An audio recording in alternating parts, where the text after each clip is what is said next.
حضرت ابو ہریرہ رضی اللہ تعالیٰ عنہ روایت فرماتے ہیں کہ رسول اللہ صلی اللہ علیہ وآلہ وسلم نے ارشاد فرمایا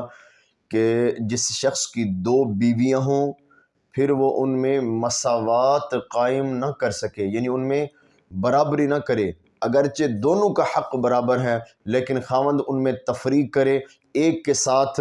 زیادہ محبت پیار کا معاملہ کرے، دوسری کے ساتھ نہیں کر سکتا، تو فرمایا کہ جس شخص کی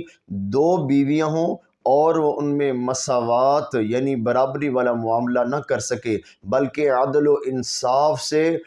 جی چراتا ہو، عدل و انصاف